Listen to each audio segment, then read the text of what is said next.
What is happening, Tug Peeps? OldManTup coming at you today with our Week 2 matchup for the NPA Season 4 versus aDrive, aka Dan, and the Minnesota Vikavolts.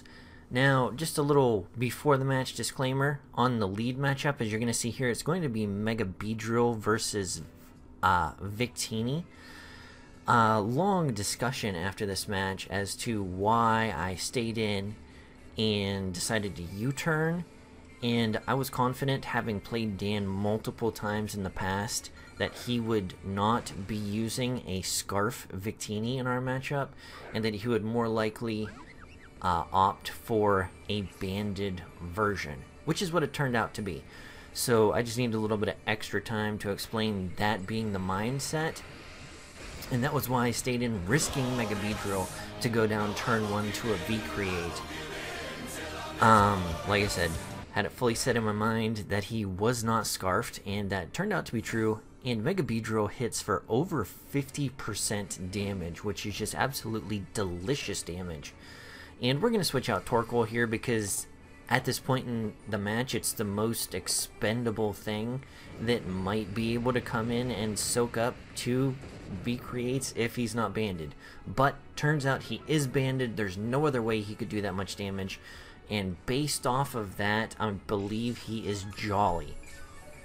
Now, unfortunately, I set him the Sun, but because he's -1 speed, almost anything on my team can come in after Cooper goes down and just scare this thing out, revenge it, and or set myself up for another turn. And that is exactly what we're going to do. We're going to bring out the glorious one. For those of you, I don't think I said it at the beginning, the glorious Bobby Rude. And yes, the glorious one comes out, just going to U-turn. Bubble's going to come out here. His Seismitoad, his defensive wall, we're going to find out it has Rocky Helmet. And as long as we can keep the Stealth Rocks from getting up, that won't be as big of an issue. But I mean, as you can see, that did about 35 to 40% damage, so it's not going to be wanting to take too many of those U-turns. And because, like I said, we found out that it had the Rocky Helmet and not the leftovers, it's going to have issues recovering. I'm going to bring out the Zapdos here, and he's just going to Icy Wind. That does 2 things. Hits us for super effective damage, and it guarantees we're going to be slower than max speed Victini. So we got to switch out here because we can't be sitting at -1 speed if the Victini was to come out here. We are just going to go out into our Aromatisse, the Beyonce, and we're just going to start dropping. Sunlight's going to fade there, so yeah, banded V-Create's going to do a little less damage. He's going to hard switch right into V-Drive. And I thought this was a little reckless, because if I was packing the Shadow Ball, if this thing learned Shadow Ball, I don't remember, but that was a thought in my team prep, that could have been bad news bears for him, especially since I haven't been lowered in any stat.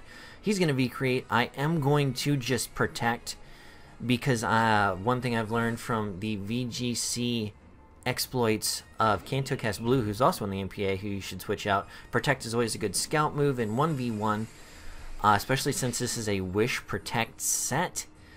Just dropping the Protect early is going to let me know what he's locked into, because I knew he was banded at that point. So he's just going to Parting Shot here with his Silvally, which I don't know at this point, but I'll give you guys the clue. We find out later that he is the Bug type. I'm just going to set up the Wish here because I figured he would probably just Parting Shot. He's going to U-turn out.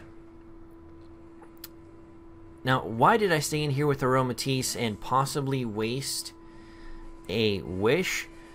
Banded Jolly Victini, I have a 50-50 chance. It is literally a coin toss to survive a full HP V-Create. So we just stay in, go for the Moonblast, just trying to get some damage on it. Like I said, hopefully we live that coin toss and just get some damage off. He is going to go into his Mawile. Luckily, Aromatisse isn't worried about taking a stuffing thing. Intimidate, yeah. So he's going to Mega Evolve here. Really thought we'd be seeing the Iron Head come out, which is why we went into Big Bird here, because it outspeeds us. But he makes a good play, goes for the the Play Rough. We don't have our check to this, which is Torkoal, so, and we really can't switch in anything else on a Play Rough, so that was a good play on his part. We're going to bring in Baron. Not sure if it would try and scare him out at this point or not, but we are just going to go for the close combat, take this thing to an inch of its life, and we're going to go down to a Play Rough. But Baron come in, did its damage, and put this in an easily revengeable range for the stuff we have left on the team. Now, we are going to go into our Zygarde here, the Yermangarder, and we are really contemplated setting up a Dragon Dance here. But I didn't want to risk him staying and just going for the Play Rough anyways, because that would have been GG no re. And we go for the 1,000 Arrows, it's the best play, and it gets rid of this thing. He's going to bring out his guy. This guy. Silvally here. I'm going to hard switch out here. He's probably just going to Parting Shot, but I don't want to risk him having something that's just going to wreck our face. It shows that he is just going to Parting Shot here. So it would have put us in a pretty good position had we set up a Dragon Dance that turn. I mean, granted, we would have been at neutral attack, but we'd have had that +1 speed, which means we would have been really good against anything else on his team at that point. But we don't do that. We just switch out, go back out into Beyonce, and we're going to protect here to get the Leftovers recovery. As I noted before, at full health, it's a 50-50 shot about for us to live one V-Create from a banded Jolly Max Attack Victini. So he's looking to V-Create, and we're just going to stay in at this point and go for the Moonblast. I know it's not much damage. We lose the Coin Toss, and that is going to take Aromatisse down, but this being at -1 speed allows us to bring anything we want in at this point, and it will be the Glorious One. You can just U-turn out here and play around his team. He is going to leave Victini in, who is going to go down to the U-turn, and that is going to allow us to bring in our next Mon. So the Glorious One, Bobby Roode, shout out to the Bullet Punch Club for that recommendation of a nickname. We're just going to bring out our Zygarde here because it fares pretty well against the rest of its team. He's going to bring his Talos back out, his Silvally, and he's going to reveal the Ice Beam here. Now, wasn't sure what he would be trying to do. Possibly just go for a Parting Shot to make our attacks less good. Yeah. He's going to go for the Ice Beam. That is going to hit us for super effective damage. We are going to manage to survive. We're going to go for the 1,000 Arrows, and this is more or less where we find out he's Bug type. It does not effective damage, and that's sad face. He's going to hit us with another Ice Beam. I was going to say for a second there I thought he was Scarf, but no, he's Bug type, so he's got to have that Bug Drive. So his Ice Beam, I believe it was a Speed Tie after I talked to Dan afterwards. We're going to go for that Poison Jab, and that is going to be enough to take out the Talos.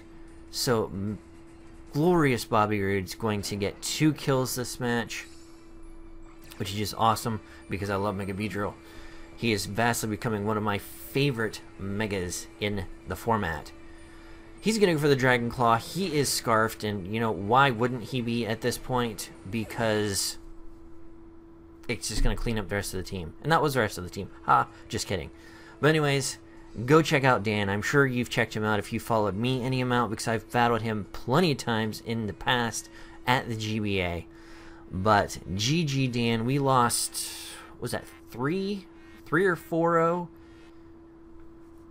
But that makes us an 0-2 start in the NPA. Not exactly where we want to be. We're getting a little bit better every game, which is encouragement enough. We're on the right track. We're getting a little bit better feel how to build with this team, so that's good. If you'd like, leave a like in the comments down below. Let me know what you thought about the match. You know I am always a fan of getting some constructive criticism. So, hey Tup, if you'd have used this set as opposed to the ones that I brought, you should have watched a team builder that was posted before this. So if you want to know the exact sets, you can check them out there. But yeah, if you have any recommendations, hey, when you're team building, keep this in consideration. You know I love constructive criticism because I am far from perfect when it comes to Pokemon battling. So constructive criticism, fire it up down in the comment section down below, and I try to like, if not reply to every comment that gets left on my videos, and because I appreciate you guys, whether you like my videos or not, you took time to watch them, so thank you. But this has been OldManTup. I will catch you guys on the flip side. Peace.